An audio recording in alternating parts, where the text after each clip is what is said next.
Hello everyone, आप सब लोगों का बहुत स्वागत है मेरे यूट्यूब चैनल में। मैं डॉक्टर नेहा और आज हम बात करने वाले हैं टॉन्सिलाइटिस के बारे में।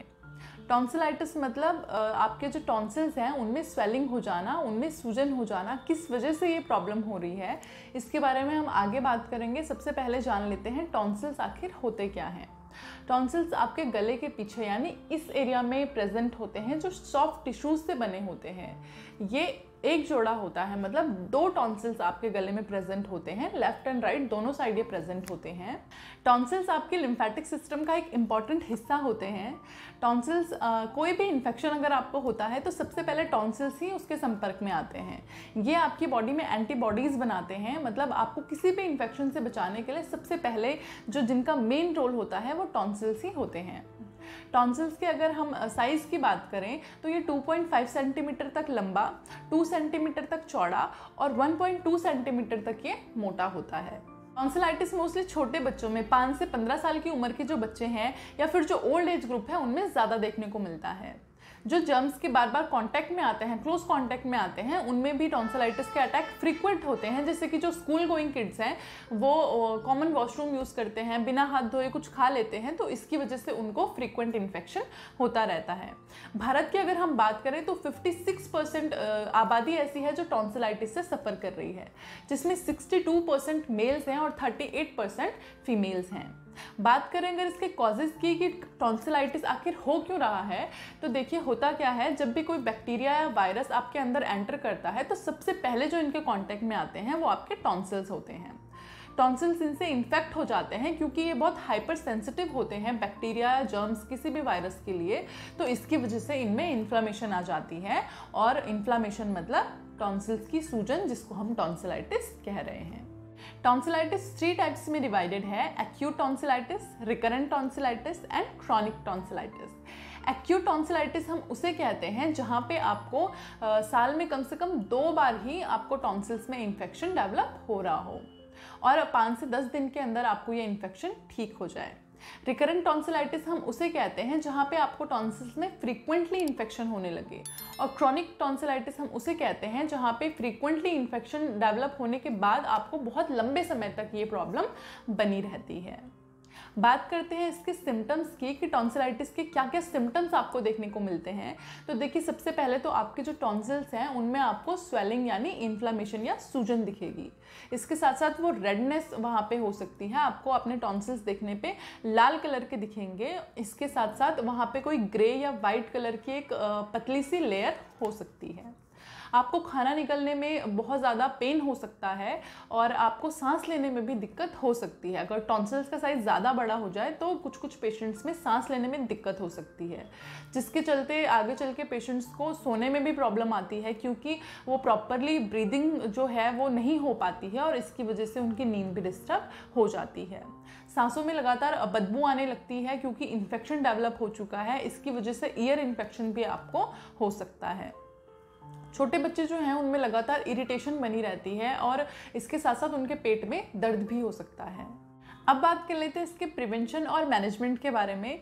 तो देखिए, अगर आपके स्कूल गोइंग किड्स हैं, मतलब स्कूल जाने वाले जो बच्चे हैं, उनको ये चीज़ ज़रूर समझानी चाहिए कि जब भी आप स्कूल में टॉयलेट यूज़ करो या कहीं पे भी अगर आप टॉयलेट यूज़ करो तो अपने हाथों को अच्छे से वॉश करने के बाद ही कोई चीज़ खानी चाहिए। स्कूल में या घर पे भी जूठा खाने से आपको बचना चाहिए। अगर किसी को इन्फेक्शन डेवलप हुआ है तो उसके जूठे बर्तन भी आपको यूज़ नहीं करने चाहिए। इसके अलावा अगर आप देखते हैं कि आपके गले में इन्फेक्शन हो चुका है तो अपना टूथब्रश भी आपको चेंज करना चाहिए। इसके अलावा अपने बच्चों को ये चीज़ ज़रूर समझानी चाहिए कि खांसते और छींकते समय अपने मुंह को हैंकी के साथ आपको कवर करना चाहिए।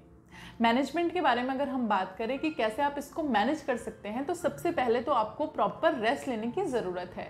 लिक्विड डाइट पे रहें। अगर आपको खाना निकलने में प्रॉब्लम हो रही है तो हल्का गुनगुना कोई भी आप सूपी चीज़ बार बार ले सकते हैं। रात को सोने से पहले या दिन में कम से कम 3 से 4 बार आपको नमक और हल्के गुनगुने पानी के साथ आपको गार्गल करना चाहिए। ऐसी चीज़ें कंप्लीटली अवॉइड करनी चाहिए जिनकी वजह से आपकी तकलीफ बढ़ सकती है। जैसे धुएं में जाने से आपको बचना चाहिए, या अगर आप स्मोकिंग करते हैं तो सिगरेट भी आपको छोड़ने की बहुत ज़्यादा ज़रूरत है। इसके अलावा आप पुदीना, शहद, अदरक ऐसी चीज़ें अपने डाइट में शामिल कर सकते हैं। इसकी वजह से आपके गले में जो इन्फ्लामेशन है उसको काफ़ी हद तक आराम मिलेगा। बात कर लेते हैं इसके ट्रीटमेंट के बारे में, यानी होम्योपैथिक मेडिसिन के बारे में। देखिए, ये डिपेंड करता है आपकी सिवियरिटी के ऊपर, एज वेल एज किस तरह का आपको इन्फेक्शन हुआ है, आपको बैक्टीरियल इन्फेक्शन है या आपको वायरल इन्फेक्शन है, उसके अकॉर्डिंग ही आपका ट्रीटमेंट किया जाता है। तो टॉन्सिलाइटिस के केस में सबसे पहले दी जाने वाली जो मेडिसिन है वो है बेलाडोना। बेलाडोना मोस्टली प्रिस्क्राइब की जाती है टॉन्सिलाइटिस के केस में। Acute tonsillitis as well as chronic tonsillitis है, तो दोनों केसेस में बेलाडोना बहुत अच्छा काम करती है।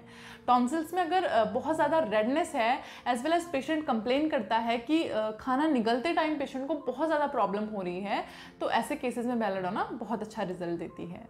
पेशेंट्स कहते हैं कि कुछ भी ठंडा लेने के बाद उनको टॉन्सिल्स में इन्फेक्शन हो गया है, या ठंडा लेने के बाद उनकी जो कंप्लेंट्स है वो बहुत ज़्यादा बढ़ जाती है, और कुछ भी अगर वो वार्म ड्रिंक लेते हैं तो उसके बाद उनके जो सिम्टम्स है उसमें थोड़ा सा उनको रिलीफ मिलता है, तो ऐसे केसेस में बेलाडोना दी जाती है। नेक्स्ट मेडिसिन है मक्सॉल।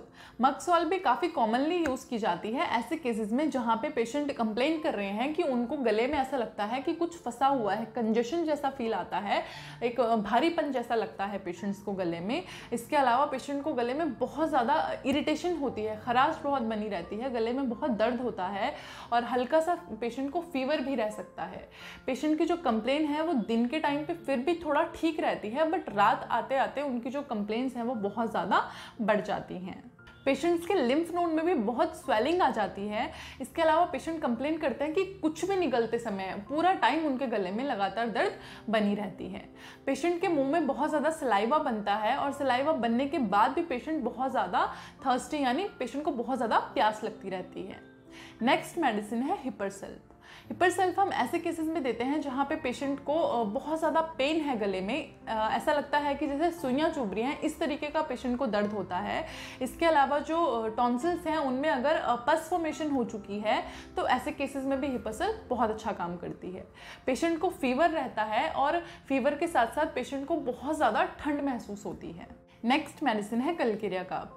कलकेरिया कार्ब हम ऐसे केसेस में देते हैं जहाँ पे पेशेंट को क्रॉनिक टॉन्सिलाइटिस हो, मतलब बहुत लंबे समय से अगर टॉन्सिल्स में इन्फेक्शन हो, तो ऐसे केसेस में कलकेरिया कार्ब बहुत अच्छा काम करती है।